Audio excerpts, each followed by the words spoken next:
gets back home tonight, and the clock just starts right over, and the walls come closing in, and the bathroom dips and then twirls, and your eyes get sunken in so deeply you can't recognize the face you see so easily. No one gets back home tonight. It's me. I'm already back. I didn't actually go anywhere, honestly. Just kind of hung out and sipped my fruity beverage for a fruity me. All right, are we back? Back. I'm back, Right. and you're back. Hey, I think we're back. we're back. Okay. Awesome. Whew. You gotta fix the hair. Gotta floof it up. I just got a haircut on Friday, and I haven't had my hair this short in 2 years. How does it feel? So I'm excited. It feels really good. Like, I feel like I think you'll probably identify with this in some ways, right? Like, you get to a certain point where you're like, I've kind of hit the gender identification I'm going for here with medically transitioning, and I don't feel like I need to maintain certain standards of how I dress and what I look like with my hair, and I can start playing with it more and start playing with my gender more. And my friends started telling me that like I looked like a conservative news anchor, and I was like, that's gotta change. And I kept being read as straight in public, and I live in a very queer city, and I'm like, that's gotta change too. So it's really nice to make it happen, and it's nice to put my hair back and not have a ponytail making my back sweat when I'm on the elliptical now, which is great. Because I use the elliptical. I don't run because I got old lady joints. Yes. Yeah. I feel that. But I would do I used to do the gym doesn't have one, but I can't run. Of course I do, like, I climb, which is like not easy on your body, but it's not running. No, but it is really cool. And it's not it's not as hard on your knees. See, my knees are like my weak point anyway. So. Yeah, mine are too.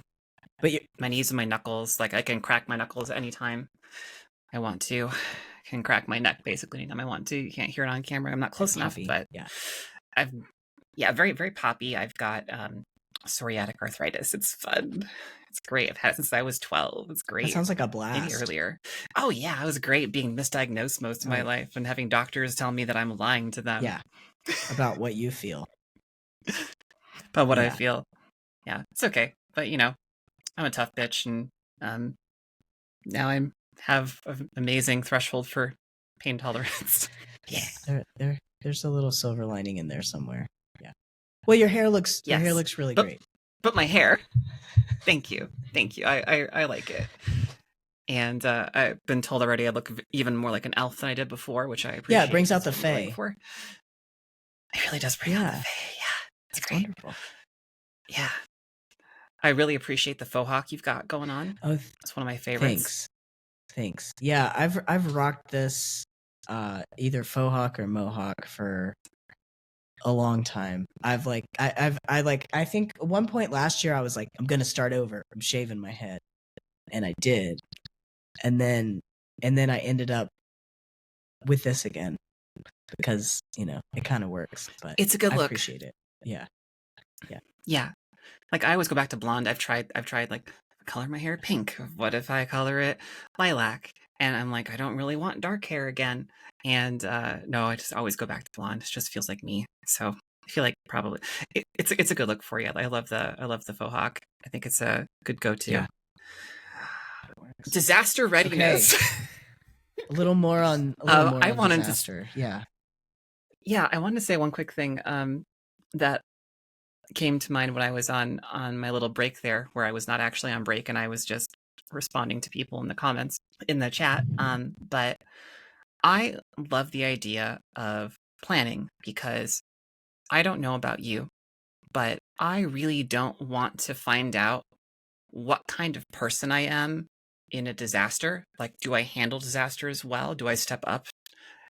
Can I think clearly? Like, some people are great in a disaster and they can, in emergencies, and take care of people.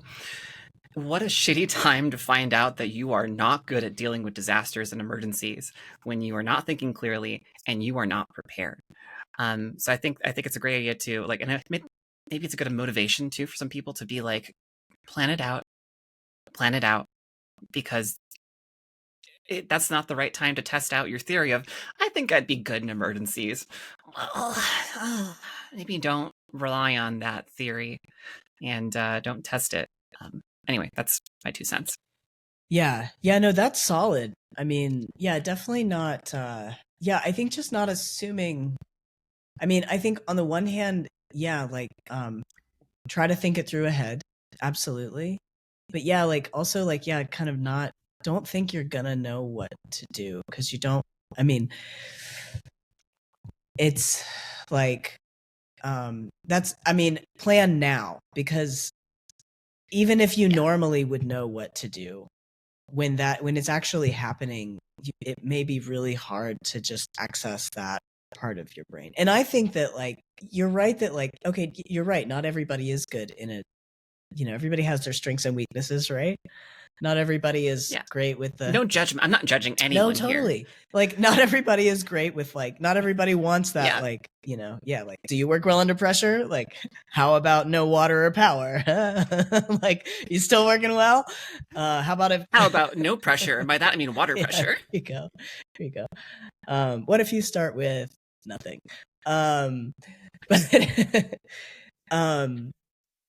But yeah, it's like I think it's even people who may normally be calm or whatever, you know, like we could just figure it out. Like there's just so much it like the stress. And I think again for me, like when I had the oh shit moment when I like saw the water and then it was kind of like the next day when it was like people's phones were still off and the power was still off and then the water stopped and it was like, oh shit. Like, okay. So, but it's like, you know, you really do get like all your brain chemicals are going wild, you know? And so, yeah, so, putting together as much as you can is great.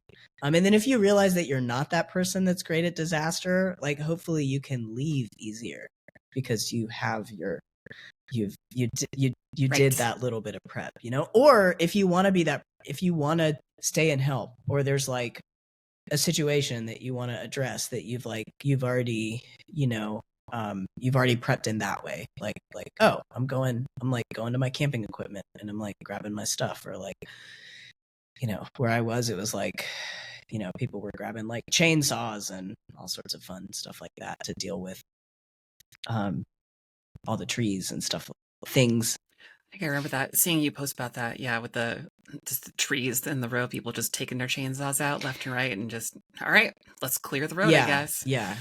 Yeah, just like little, you know, stuff like that, and like I have like, and I kind of was, we didn't have to do. We were very lucky that we didn't have issues right where we were.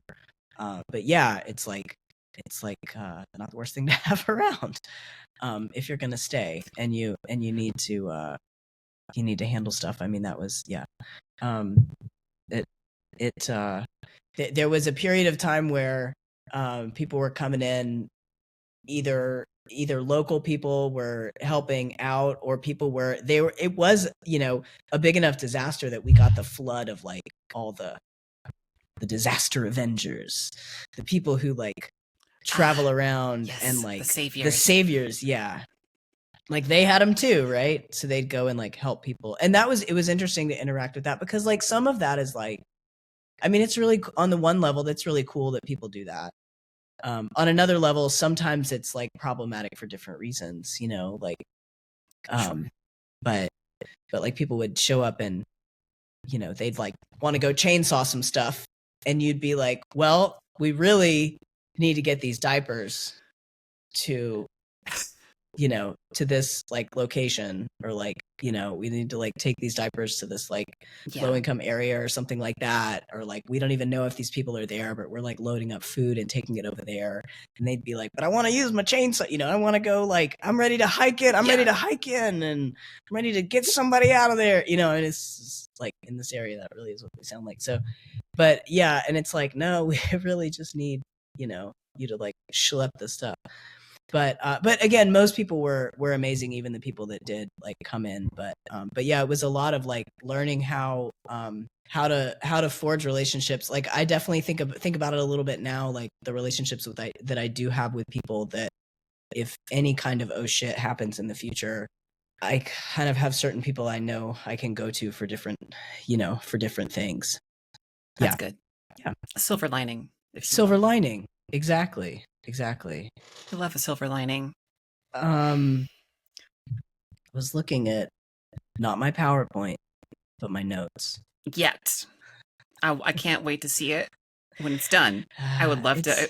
I'm not joking. It'd be great if you could post it. I don't know if you feel okay. I really do have it. It's in like the Discord. a whole, it would be really cool. No, it's. I mean, I could when it's done. I mean, yeah. Okay. Yeah. So, one of the things that I did that really helped, and it was actually told to me by this guy named Nash, and he was talking about political stuff. I know how I keep going back and forth between the political stuff and the disaster stuff. There's no reason. It's just, they're just, we are nothing if not chaos. Right. So, please go on. Anyway, so Nash was someone who was on Threads for a little bit. Anyway, he was telling me that, like, he kind of said to me one time, like, everybody has their own part to play in everything, right? And even though it was just kind of a simple statement, it helped. He happened to say it like before it was not about the disaster, but he happened to say it before the tropical storm came through. We were talking about politics, and it really helped me through that trauma, though, because like some days I started to really kind of like wake up every morning. This was like right after everything was happening and everything was like really, really chaotic and really traumatic. I woke up every morning and like I try to take care of myself and take care of my people who live in my house, like my first circle, and then like beyond that, I would kind of go and step out from there and like check on my next door neighbor, check on my across the street neighbor, check on my friend who lives nearby, like kind of go out there. And like then on certain days when I would feel up to it, I would like kind of keep radiating out in circles of like, who can I, if I had enough to actually give and like offer to help, which some days I did and some days I didn't, but like basically kind of going out in circles as I could. And some days being totally cool with being like, I'm not leaving my house today. Like, this is like, I'm a total wreck and like, this is not happening. And like, I'm staying here and that's it. Nobody else gets my help today. And that's just like what I need. And then other days, like spending all day helping people because I was able to do that. And I wanted to do that. And so like, it's also something that I've like, I take a lot now with like what I try to do to help myself as a trans person. Yeah, put your oxygen mask on first, right? To help myself as a queer person, right? To help myself as like an American going through this shitstorm, and then also to like radiate out and like, do I have enough spoons to do a little bit? Do I have enough spoons to do a lot? If not, cool. Like I'm just gonna rest, right? Or like take care of me. Yeah. But that's been something that's like been helpful, just that like, not everybody's gonna be able to do everything. So like it's okay, and like it was hard. I mean, when the disaster was happening, like it was hard because I would be like, there would be people like I know I can go help people, but like if I didn't have my shit together, then I like really needed to, like if I hadn't eaten, right, and I hadn't like wasn't ready, or like I was like going through it because that was really hard, then like that needed to be what I did first, Yeah, and it makes sense too to gauge that like day by day, maybe even like moment to moment of like, how am I checking in with yourself and like, how am I doing today? Yeah, that's right. We're going down mental health rabbit hole here. Yes. Or as Samara would say, bunny trails. Bunny trails. And yeah, I mean, I can imagine that from moment to moment. It's like, how am I handling this trauma that I'm currently living through? And I think that does apply to right now too, for us trans folks and other marginalized communities that are being mistreated Well, constantly, but also especially now. Like, I know we all want to help each other, but how can you do that without knowing that you're feeling solid and you're feeling like you've got the spoons and capability to do it? And it's also okay to ask for help. It's also okay to reach out and like, hey, I actually need some help. Maybe tomorrow I can give some help, but today I actually need some help. I'm a big proponent of that, even if it's hard for me to do it in my own life sometimes. But I'm getting better. I'm getting better. Yes. Yeah, that's awesome encouragement. Yeah, it is. I feel similarly that it is also hard. It's hard for me to ask for help, but it is really important, and there should be. Yeah, I'm working on it. There should be no shame in it. Yeah. You know, because yeah, that's Yeah. absolutely true, and we help each other. Yeah, and speaking of, I'll just take a minute to like give you some flowers here. I think that what I have seen you do with this server over the last couple of years, yes, you, no getting Okay. away, like Thank you. and what you're doing right now with just like fostering. No, I can no, just it's okay. You can disappear. Okay, Just here. don't. I'll stay. Just don't I'll turn stay. your speaker off. No, I'll be It's here. okay. You can even Okay, go dark if you need to. Okay.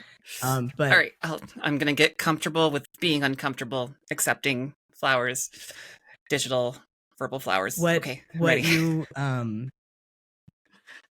What you are doing by hosting and supporting and encouraging the community with this server is really amazing, and it is I mean, I know that everyone appreciates it, but like it's really, really important. It's always important, but it's really important now. And I really appreciate that it's there. I mean, I left Threads in sometime in January, like pretty much like I like pop on there every once in a while.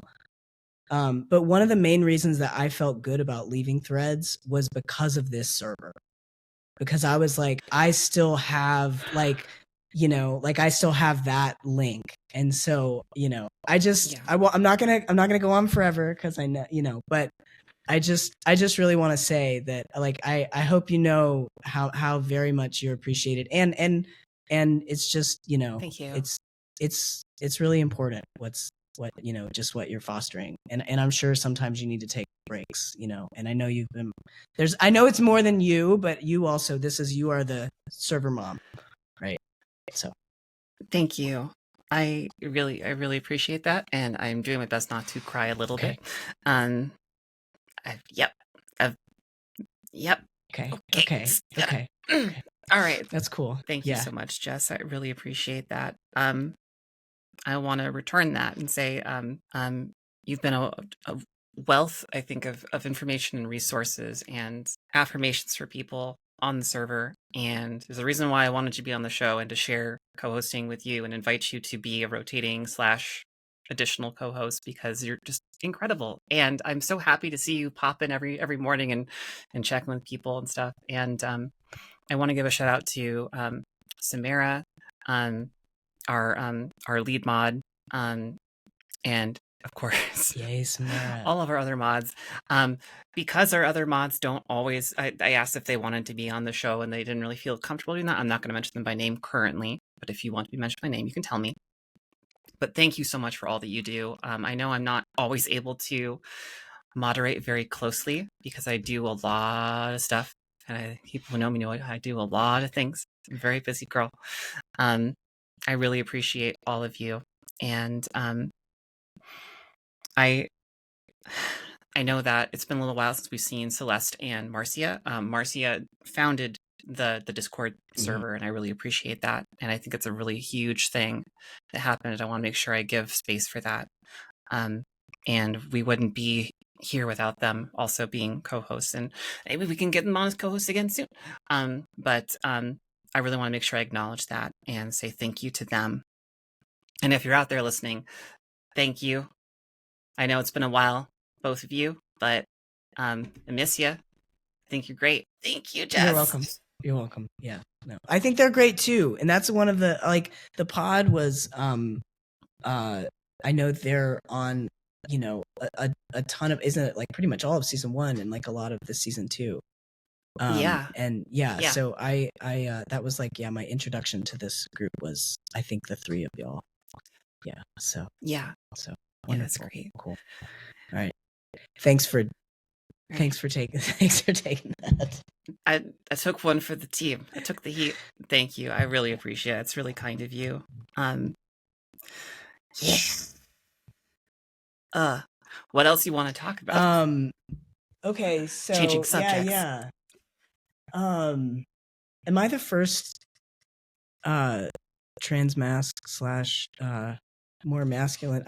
It's hard for me. I'm currently in the space between trans masc, trans man, and it's, for some reason, that phrasing is, I have a trip on it.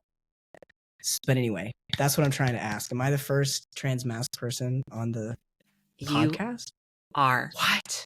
You are. I know, it's a long time coming. You are. One of the things that happens when you are a white trans femme person, who becomes a creator, is that the spaces that you create in tend to foster more of the same community. And I have attempted to have other folks in the past who were trans masc, and also some people of color. And unfortunately, those did fall through for scheduling reasons and communication reasons, and it sucks. And I really want to make sure that we are not going to let things continue down the path of, well, it's just a bunch of trans femmes hanging out and talking about trans femme stuff. And it happens sometimes in the server, especially. Like, we get people talking like, this is a trans femme server. And I'm like, no, it's not. We are here for everyone. We are here for everyone under the umbrella of our community. And it's super important to me to make sure that is obvious and we keep that happening. And with that, I want to say thank you for being our first more masculine presenting non-binary person on the show. I've had plenty of non-binary folks on the show, but we're usually trans femme. So, and I am super excited to continue to learn more of your points of view and have additional conversations that are more inclusive than just my own experiences in space within the community. So, it's a big deal, and I didn't want to call it out. I wanted you to call it out so that I could say good things about you and about what's going on, and how I really want to make sure that we are, not just me, the entire TransSpotting crew is being more active about seeking to be like aggressively inclusive. Yeah. If that makes sense. Yeah. Well, and that's one of the reasons I feel like comfortable in the server, is like, because it has been very clear from Okay. I mean, from mostly everyone, not you, and not just you, Samara as well, and several other people. Like, people pointed out, that it's a very inclusive server, and that feels great, because I think that sometimes this, even within the trans community, the spaces are not, as you said, it ends up being like, okay, is this space just not as inclusive because everybody, we end up getting a lot of the people with similar characteristics or life experience, and then and that just keeps happening, versus like really not being inclusive. But some spaces are not. I mean, as the larger trans community, we are not always inclusive. So it is really, really important to have those spaces, and if we need to, like, I think I think there are plenty of spaces that are more narrowly focused, I would say. Sure. Yeah. So yay diversity. We're pro diversity. DEI. I was going to say, this year we're doubling down on our DEI initiative. Pro DEI. Wait, DEI program, because DEI initiative, whatever. Yeah. Yes. We do not like crashing planes in any sense, even in the theoretical. That's why that's happening.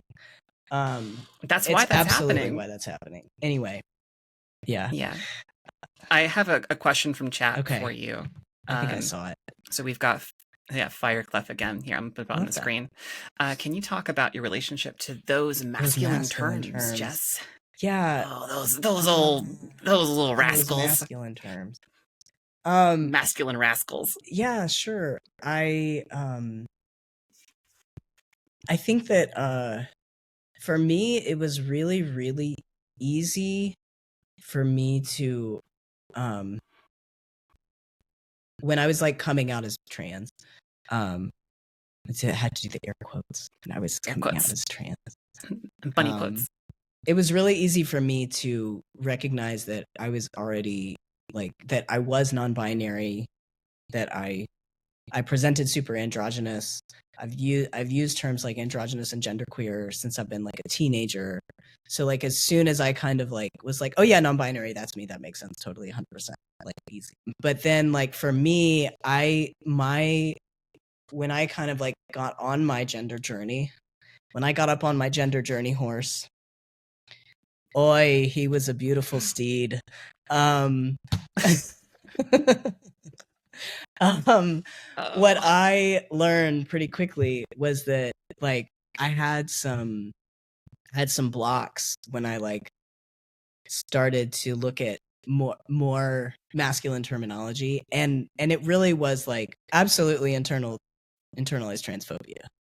Like, you know, it's like classic. Like it's like what, you know, as I started to kind of investigate that and like, like where is that coming from? And like how did I get that idea? And you know, where and so yeah, so I it took me a little while to like to kind of move into like, okay, like I obviously am trans, and that means that I'm trans masc, right? Because that's like, and again, like I say I was androgynous, and like I guess I was androgynous, but like really I've been super masculine. Like I was like butch and like the whole, like I've always been that direction. Like I don't have a transition story where and everybody's transition story is different and beautiful and amazing. Like it's great, but like mine is not where I was like wearing dresses and then a year later, like not, you know, I was not like very feminine and the very masculine. I didn't have that. I had that when I was like really young, where I like really tried to be a girl, and it really didn't work. And then for me, even as like by the time I was like 14, I had like already like I was not trying that anymore. I was like, yeah, different. So I like shaved my head when I was 17, like right after I turned 17. Yeah. So I was like pretty, I was very like, it was like that was my bad kid years. It's like, it's very, that was, yes, it's my rebellion. So I shaved my head. But yeah, so I'm really comfortable with trans masc and masculine, and just recognizing that that's who I am. That's what I like. That's how I like presenting. That's how I feel comfortable. Also, for me, happens to be what has actually been my history, even if I have been telling myself like more like androgynous, because it's like it's easier for me to sell that to myself that way. Sure. And so as I like have been on T for longer and am, you know, getting a little bit further away from like super early transition into like, I feel like right now I'm kind of like right mid transition. Then medically, I mean, I guess, hormonally, whatever. Then kind of like just realizing as good as that feels to me, like where is the line there with trans masc and trans man, or, you know, like where is that kind of like where is that, like is it, am I just like is it still kind of the internalized, like I'm telling myself not to, like I don't know, like am I holding myself back from that, I guess is like what I'm trying to say for different reasons. And I have all sorts of, you know, like I don't necessarily like I don't have the like, I don't feel the need to be I always want to be, and if as long as I am safe, I always really want to come off very queer. And so I don't feel like I need to hold on to like man as a label. Like I'm not like I don't need that. I'm totally for like people wanting to identify however they want to identify, and I think they should 100% be respected for that. But like I don't need to hold that as like a label. Like I don't need to be a man. Like I am who I am, and like that can be like I am viewed in a lot of different ways, and people are going to see me as a man, and like that's perfectly fine. But like I am also like just a little bit like I feel like if I had from a really young age been supported in being trans, which like I did know that I was trans at a really young age and say that I did have that. Not everybody does. That's totally cool.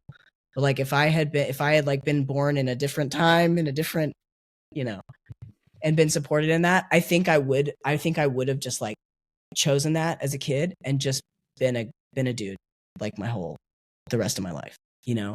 But I feel like because I had the experience that I did and like was like socialized as a girl and also was like very early in the queer community, because like that's how I could kind of bridge the gap for myself until I was like safe enough to really own myself more and like really, you know, really like let myself relax enough to like be who I was and like be able to like explore that more and like be like so much time totally sometimes. authentic. Yeah.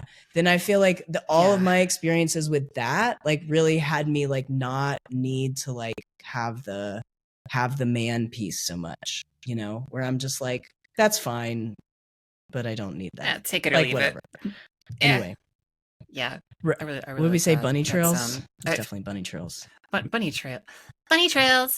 Sorry, that was a little shrill. But it kind of leads me to the idea of that labels exist because we create them, and we create them to describe ourselves, and we shouldn't always try to apply them to others. But they can be a healthy tool to describe ourselves to others. It just kind of tends to lead to people wanting to reuse them and then start to group people together. Yeah. But I like that idea of like, I don't need to call myself a man. I don't need, you can say that if you want to, but like queer, masc, non-binary, like these things all apply as labels that you identify with, but you're not necessarily trying to force yourself into a box that society has created for you on one extreme end of the spectrum or another. And that being said, you know, I'm on record, binary people exist. Binary trans people exist. There are people who definitely are feeling 100% in this particular space of the 3D spectrum of gender, because it is a 3D spectrum. 4D if you want to get crazy with it and talk about your gender experience over time. Tesseract. But I think for a lot of us who have been through journeys of, am I just fluctuating on the spectrum? It's really hard to nail down to, I'm just one thing, and I am this particular thing. Anyway, thanks for being vulnerable and sharing that. You're welcome. That was a great question. All right, come on, chat. You're killing me. Give me some more questions. I don't want to play interviewer anymore. Make it easy for me. Well, I have a thing to bring up too. Today is May the 4th. Today is May the 4th as of this stream. And recording. Yes, thank you for that, because I know when the podcast comes out, it's not going to be May the 4th. Yes. So so it's time jumping for any listeners who are listening to the podcast later. You're time travelers. You're so cool. You're so cool. And I did mention on the server a few days ago that I'm a Star Wars fan. So it is Star Wars Day. And I was just gonna break out. Well, I'm not gonna. So I will not do the whole thing, but just in case anybody hasn't watched it, in case anybody is hearing this and hasn't watched it or seen it, I'm not saying you have to watch the whole series of Andor. You should, because it's amazing. Okay, but I'm not saying you need to. It's on my list. I haven't watched it yet. It's on my list though. But what you should do is go to YouTube and look up Nemec's Manifesto, and it'll just take like a minute to like to watch that, because Oh, cool. I see another question. Yeah, because it is amazing. And speaking of politics, it's very political, but it's really amazing. But a couple of quick little quips from it is tyranny requires constant effort. I'll just have that one thing. Yeah. Anyway, it's like some of the best writing to come out of Star Wars. So anyway, since it's May the 4th, Topical. just something to relay there. Everybody should take 1 minute and watch that. You will feel better for it. And then watch the whole series. That's great. Do you mind typing in the chat how to spell that? Yeah. And then I'll put it on screen for people. Yeah, that would be great. Here. Cool. Thank you, because I don't know how to spell it. I need to watch it still. That's fine. If I can get my... There we go. Nice. That's how I thought it was going to be spelled. Okay. Yeah. Cool. Nemec's Manifesto. Yeah. If you just YouTube it, Awesome. I'm sure there'll be multiple options. Just YouTube it. Just YouTube it. It's easy. Yeah. Get it in the comments. Thank you for that. And May the 4th. May the 4th be with you as well. Thank you. Thank you. I mean, I think it's with all of us because it is. It is. Yeah. It is. And somebody, you can't escape yes, it. Yes. And someone was also saying that it's Dave Brubeck. Somebody made the joke online that it's Dave Brubeck Day. Which, do you know Jazz at all? Dave Brubeck? No. Oh yes, I do know. I know the name, and I know that it's because of jazz reasons, but I forget everything else because ADHD. He did a whole album in 5/4 time. Well, that's right.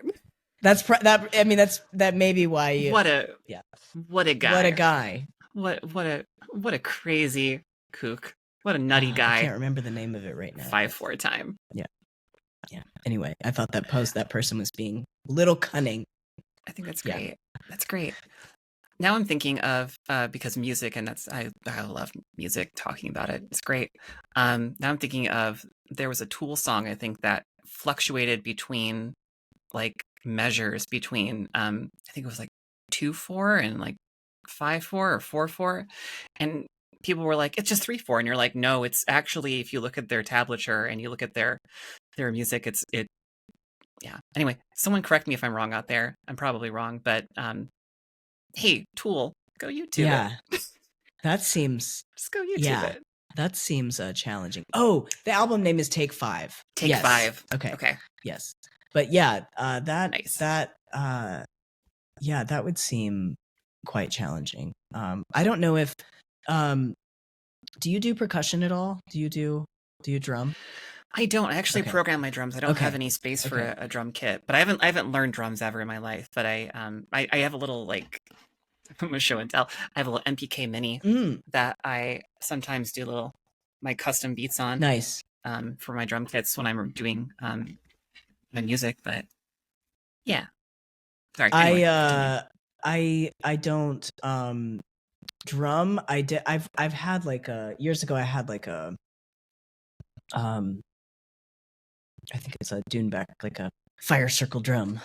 But even just trying to figure out, we get it on here. The Tool song Schism. Okay. Even trying to do different rhythms with your hands, where you do like, is it like 1-2 with one hand, like do a 2 measure and a 3 count measure with the other hand. That's like, it's like, so that's one of the things that they say, like, if you want to learn how to like play a drum set, that's because you end up having to do stuff like that. And I've never been able to do it. But like every once in a while, if I'm like really bored and like need to like stim out or something, that's what I'll like try to do it. Like a countertop or something, just random. Let's see. Anyway. Have you ever achieved it? No, I'm not. I don't have that. But I will continue to try. Yeah.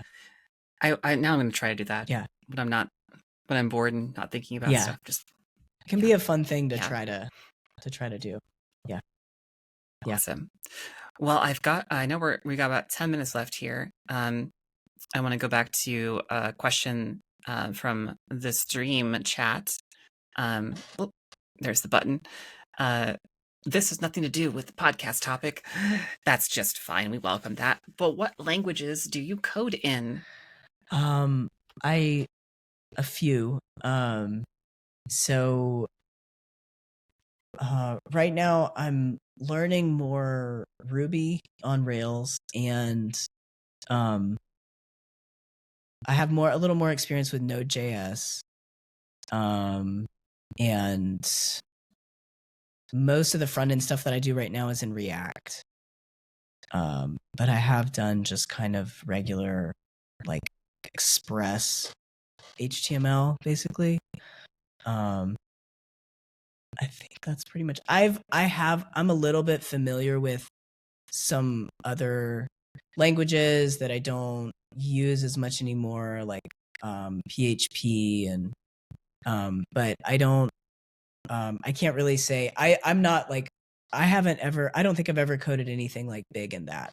So yeah, right now I'm mostly in like the big old JavaScript, like front end and back end, like through Node, and yeah, Ruby on Rails, React stuffs. Awesome. I think in honor of Star Wars Day, we should rename JavaScript to JavaScript. Oh, that's a great idea. Yeah. I'm funny, damn it.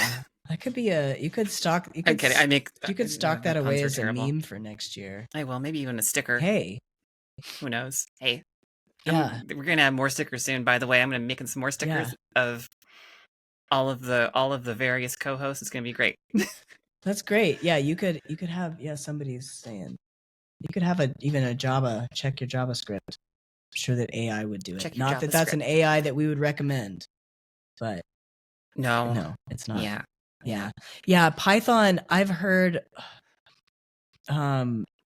it's very common to start with Python, I think, and I think eventually I will probably need to learn it. Like, I know SQL is like a database like querying language, but I think I know Python is really helpful when you're gonna do a lot of data analysis. Nice. I think I do I know HTML quite a bit, and then I know a little bit of CSS in terms of like web development, but I never learned to code anything else because I went right from that to just helping people fix broken stuff, and I'll just navigate whatever platforms I need to learn to make that happen, whether it's Microsoft 365 and associated stuff with an Entra ID. But yeah, I'm definitely no coder. So I'm breaking the stereotype. I'm not a coder.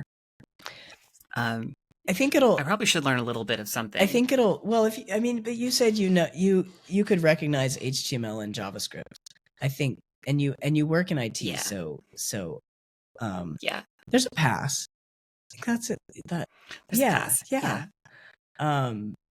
No, that's I think it's, hey, you're obviously way more. What is this? Way more technical than the vast majority of folks. I do my best. I put back on screen again because that just popped out of nowhere. That was a great joke. Yes. Trinity _ LaFay says, honestly, JavaScript could be any Microsoft OS because they're so bloated. And I would agree with that. But yeah, tech, I thought it doesn't surprise you to learn that I really enjoy supporting people, and I started off doing a bunch of entry-level tech support, and now I manage that team, this help desk team. So I support the people who support the people, and I also support the people directly because we're a very small team, and when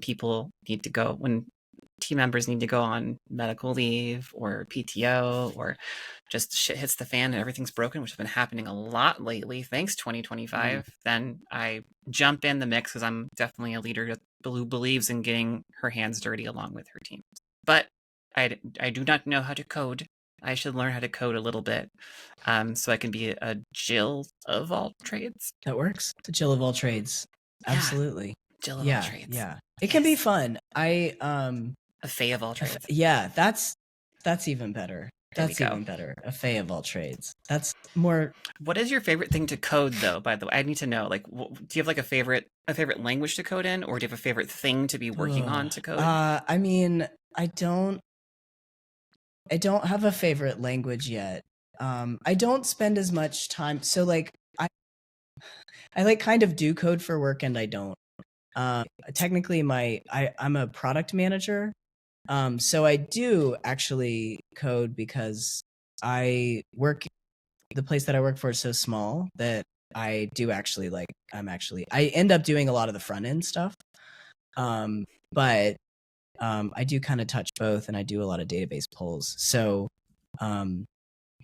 I code at work, but I'm not like coding at work 40 hours a week.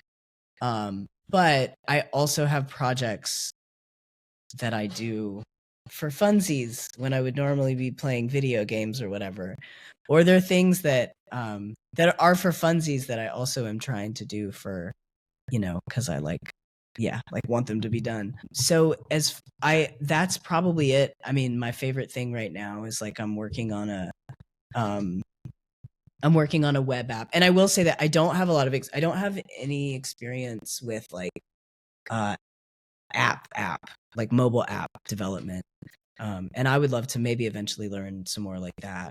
Or I even know that like coding for gaming is totally different. So like most of my experience is like web development stuff. Although it also like it touches like the database side of that too. But yeah, I have I'm really into maps.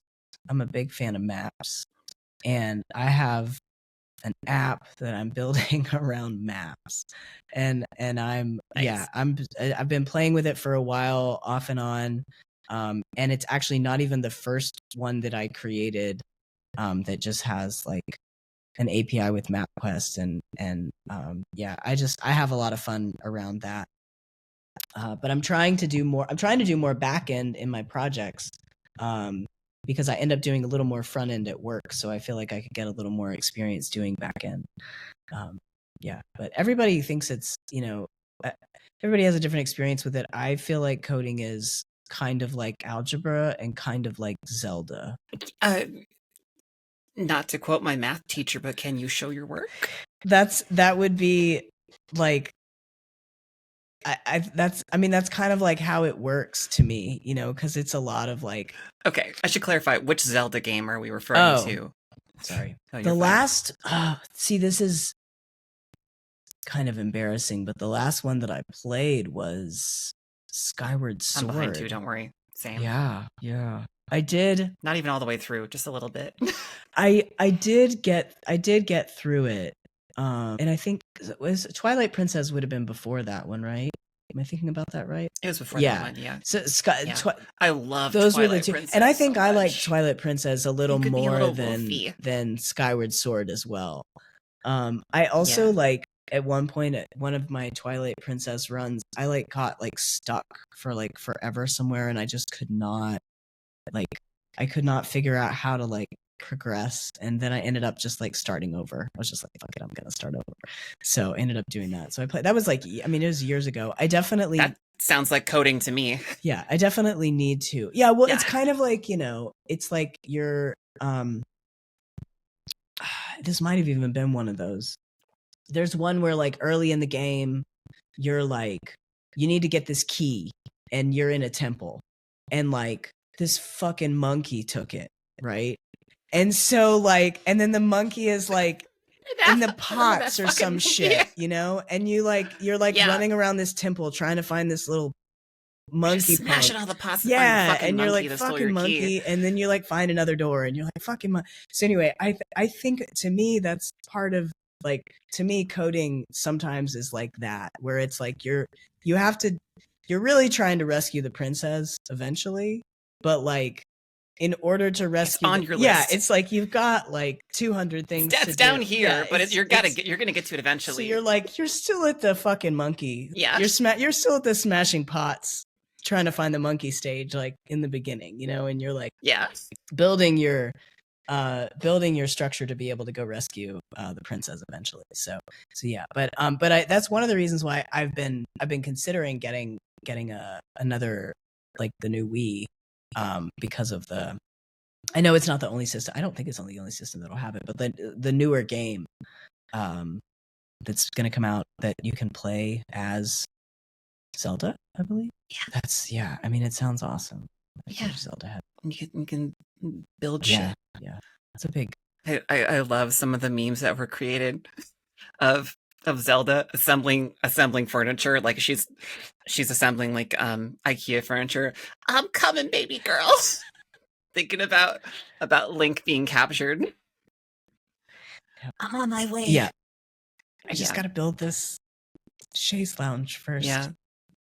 Something. You just gotta get the structure in place before you get to the Exactly. list, which is a few steps down. Yeah. But you're gonna get to Yeah. it. You're Yeah. eventually gonna get there. I'm sure that the captor has snacks. It'll be Mhm. fine. And if not, maybe they should have had a go bag. Exactly. Way to be very circular. Look That's at that. beautiful. Look That's at beautiful. that. Yep. Yes. And on that note, we are coming to the end of our stream / episode. Is there anything else you want? Any parting wisdom you'd like to give us? Any parting wisdom? Okay, I'll give you one more. You can always say no. No, I have one. That's It's fine, not too. for me though. I pull quotes Okay. sometimes. So I have one more quote that I'll leave as parting wisdom. And it's circular because of the go bag. This is from Dune. I hope I'm gonna say this right. The Bene Gesserit, right? Recently watched those movies. Yes. We don't hope, we plan. And I feel like that's part of what I bring to this whole idea on multiple levels. I love it. Working on multiple levels. So Multiple anyway, levels. putting that out there. Not that hope is a bad thing, because hope is amazing. And we should all have that. And like at this point, we need to plan. Right. So maybe we can we can take that in and then rework it for the trans community to say, we hope and we plan. Yes, that's way better. Yes. That's much better. I like Hey, that. that's why I'm it's why here. we're That's why I'm here. spitballing. Okay. Yeah. Yeah, because we need to hope. Yeah, we spitballing here. absolutely we need to hope and plan. need to Hope hope. is Yeah. is very, very important, and we should absolutely not lose sight of that. And again, even just to feel a little better, plan. Throw some stuff in a bag. Yeah. You got it. And just remember, if you're trying to find a monkey that stole your key, or you're assembling IKEA furniture, you're just on the journey to the long road that is success. You eventually are gonna rescue. Put that on a coffee mug. Link or Zelda. Eventually, you're gonna rescue Depending Link. on which game. Yeah. You're eventually gonna get there. I've crossed the streams. We've gone too far. Yes. Thanks, Well, River. With that, everyone, thank you so much for being here, Jess. I really appreciate you. And we'll meet again very soon, I'm sure, when we have some more stuff to chat about. Sounds wonderful. Gets back home tonight, and it's all the German angles, expressionist and law, and it's all just crooked lines and straight shots right in